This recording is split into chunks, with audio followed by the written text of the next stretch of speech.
MSc part 2 paper 1 unit 2 pericyclic reaction. आता पेरिसायकलिकमधला थोडासा आपला लास्ट पार्ट राहिलेला आहे, तो आपण कंप्लीट करू आणि मग तुमचा युनिट 2 इथे कंप्लीट होतो आहे.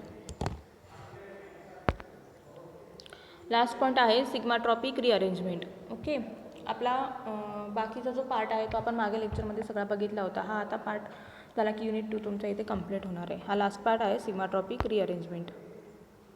त्यामध्ये आहे formation of a vitamin D from the 7 डिहायड्रोकोलेस्ट्रॉल. आता 7 डिहायड्रोकोलेस्ट्रॉलपासून आपल्याला विटॅमिन डी फॉर्मेशन कसं होतं आहे ते आपण बघणार आहे.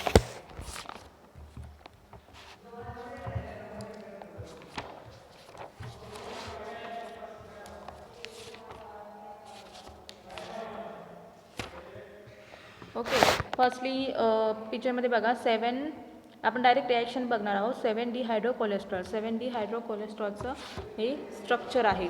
तुम्हाला स्ट्रक्चर लक्षात ठेवणं खूप महत्त्वाचं आहे त्यामध्ये, कारण की रिॲक्शन लिहिताना हे स्ट्रक्चरच लक्षात ठेवावे लागतात. एकदा स्ट्रक्चर लक्षात आले की पुढे काय रिॲक्शन आहे, त्याच्यामध्ये काय चेंजेस होणार हे आपल्याला दिसून येतं. त्यामुळे आपल्याला इथे स्ट्रक्चर ह्याचं लक्षात ठेवणं, त्याची प्रॅक्टिस करणं खूप महत्त्वाचं आहे. ओके, 7 डिहायड्रोकोलेस्ट्रॉलचं हे मेन स्ट्रक्चर आहे. त्याच्यामध्ये काय HMU कंडिशनलाही रिॲक्शन जाते. आता आपण याच्यामध्ये पेरिसायकलिक रिॲक्शन कशा जातात, सिग्माट्रॉपिक रिॲक्शन कशा जातात आपल्या रेग्युलर ह्याच्यामध्ये.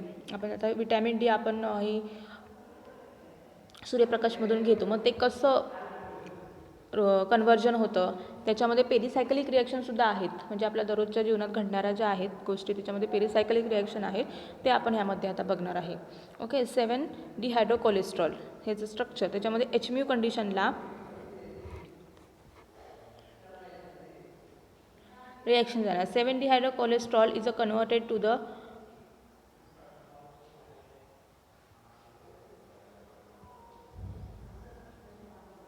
पर cholesterol in a sunlight HMU कंडिशनमध्ये ही रिॲक्शन घडते. ओके, काय होणार आहे यामध्ये, रिंग ओपनिंग रिॲक्शन फर्स्टली होणार आहे. ती स्टेप फर्स्टमध्ये काय होणार आहे, रिंग ओपनिंग रिॲक्शन. काय झालं आहे, ही बॉन्ड इथे शिफ्ट झाला, हा इथे आणि हा इथे, म्हणजे काय झाली, इथे ही रिंग ओपनिंग रिॲक्शन झाली आहे.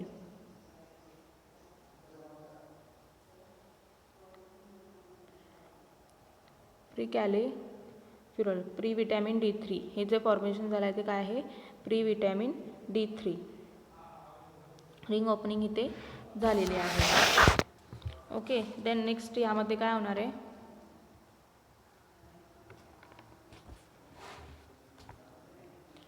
in this first step is a 4n+2 type electrocyclic ring opening reaction occurs. Okay, first रिॲक्शनमध्ये 4n+2 टाईप आहे. इलेक्ट्रोसायक्लिक रिंग ओपन होते ना यामध्ये, त्यामुळे रिंग ओपनिंग रिॲक्शन म्हटलं जातं ह्याला.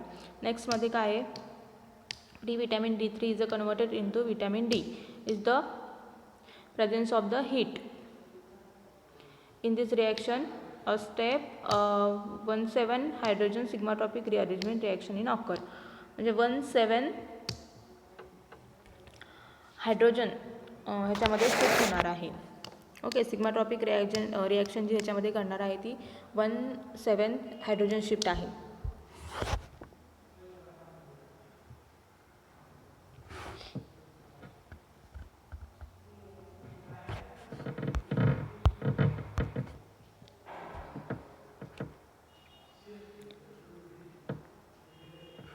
तर कशी, इथे बघा, हा कार्बन किती, 1 2 3 4 5 6 आणि हा 7 नंबर. ओके, म्हणजे 1,7 रिॲक्शन कशी होणार आहे,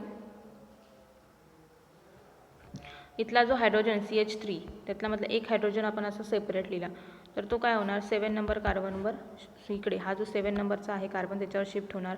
हा बॉन्ड इथे येणार, हा इथे येणार आणि हा परत डबल बॉन्ड म्हणजे CH2 फॉर्मेशन होणार. तीच इथे रिॲक्शन झाली. इथे CH2 फॉर्मेशन झालं आहे. ओके, डबल बॉन्ड फक्त शिफ्ट करत गेलेलो आहोत. फक्त हायड्रोजन इथला आहे तो 7 नंबर कार्बनवरती इथे शिफ्ट करायचा. शिफ्ट केल्यानंतर डबल बॉन्ड आपोआप ते शिफ्ट होणारच. का? कारण की कार्बनची व्हॅलन्सी आहे 4, 5 तिथे नसते. त्यामुळे तो स्टेबिलिटी करण्यासाठी, गेन करण्यासाठी डबल बॉन्ड इथे काय होणार, हे सगळे शिफ्ट होणार. CH2 फॉर्मेशन तिथे होणार. स्वतः हे मेकॅनिझम एकदा नोटबुकवर लिहा आणि तो 1 आधी कार्बन नंबर द्यायचे, 1 ते 7 पर्यंत, 1 to 7 पर्यंत कार्बन नंबर द्यायचे आणि 1 नंबरचा हायड्रोजन जो आपण 1 नंबरचा कार्बन तिथे देणार आहे त्यावर जो हायड्रोजन आहे तो फक्त 7 वरती शिफ्ट करायचा, पूर्ण बॉन्ड सकट 7 नंबर कार्बनवरती शिफ्ट करायचा. नंतर मग ते बॉन्ड फक्त शिफ्ट करायचे, आपोआप तुमचं ते आन्सर येणार. फक्त एकदा नोटबुकवरती तुम्ही ती रिहर्सल करा, प्रॅक्टिस करा. Okay.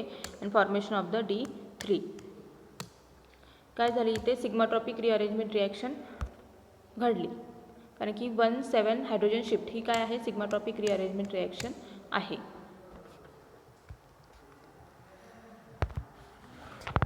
Then next, synthesis of a citral using the pericyclic reaction. Pericyclic reaction use करून आपण सिंथेसिस ऑफ अ सिट्रल कसं फॉर्मेशन करणार आहे ते आपण बघू. फर्स्टली काय घेतलं आहे आपण, रिॲक्शन मेकॅनिझम डायरेक्ट बघू. हा जो आहे याचं नाव काय, 3-methyl-2-butane-1-diol. ओके. अँड नेक्स्ट आहे 3-methyl-3-butane-1-L. कारण की अल्डिहाइड ग्रुप आहे, इथे काय असणार आहे, हायड्रोजन असणार आहे. ओके. आता ह्यांच्यामध्ये ही रिॲक्शन फर्स्टली करायची आहे.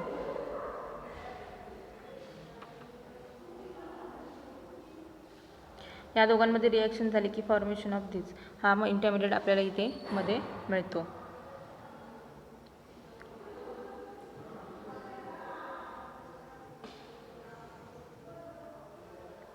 बघा ना, ही डायरेक्ट ह्याच्यावर अटॅक करायचा, हा OH लॉस ऑफ H2, याच्यातून काय होणार, H2O बाहेर निघणार. फक्त OHचा अटॅक कार्बोनिलवर अल्डिहाइडवर करायचा आहे, म्हणजे तिथून काय होणार, हा प्रोडक्ट आपल्याला इंटरमिडिएट मिळणार आहे. ओके. देन ह्याच्यामध्ये काय होणार, 3-3 सिग्माटॉपिक रिअरेंजमेंट इज अ हिटिंग कंडिशनला ही रिॲक्शन. 3-3 कशी, आता 1 2 3 1 2 3. ओके. 3-3 सिग्माट्रॉपिक, ह्या 3 आणि ह्या 3 मध्ये काय झाला, बॉन्ड फॉर्मेशन झाला, म्हणून काय म्हणतो त्याला आपण 3-3 सिग्माट्रॉपिक रिअरेंजमेंट.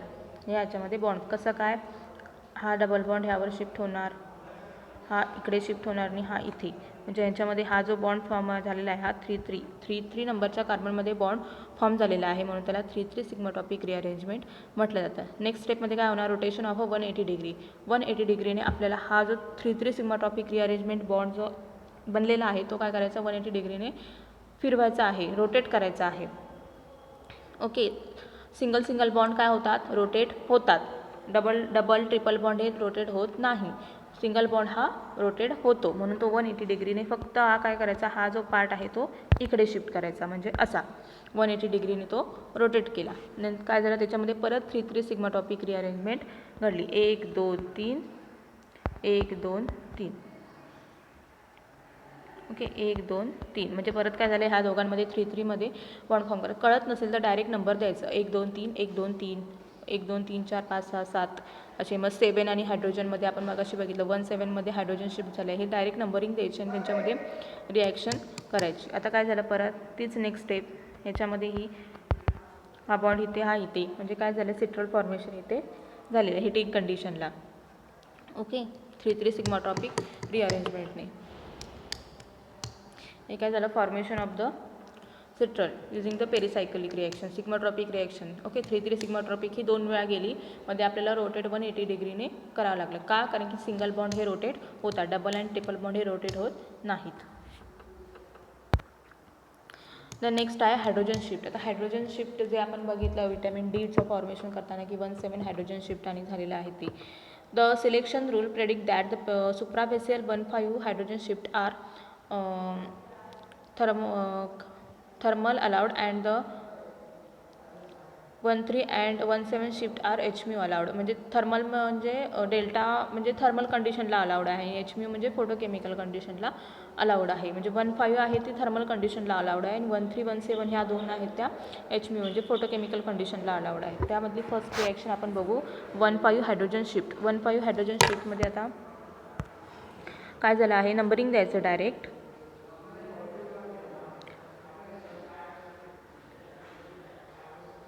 1 2 3 4 5.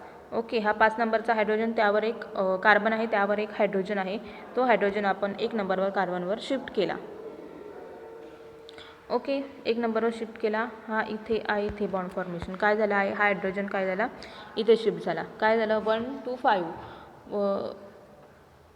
1 2 5 म्हणजे 5 नंबरचा हायड्रोजन काय झाला 1वर शिफ्ट झालेला आहे. त्याला काय म्हणतात 15 हायड्रोजन शिफ्ट. देन सेकंड आहे 17 हायड्रोजन शिफ्ट.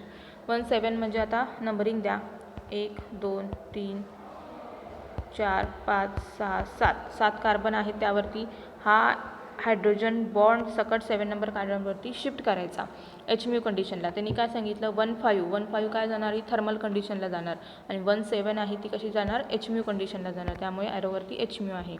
ओके, काय झाला हायड्रोजन 7 नंबर कार्बनवरती आला. फक्त काय होणार मग बॉन्ड शिफ्ट होणार. सिम्पल रिॲक्शन आहेत. एका नोटबुकवरती स्वतः ट्राय करा म्हणजे तुमच्या लक्षात येईल. 15 आणि 17 रिॲक्शन हायड्रोजन शिफ्ट. 17 ही आपण आता विटॅमिन डी फॉर्मेशन करताना जी 17 आपण बघितली होती तीच रिॲक्शन आहे. थँक्यू.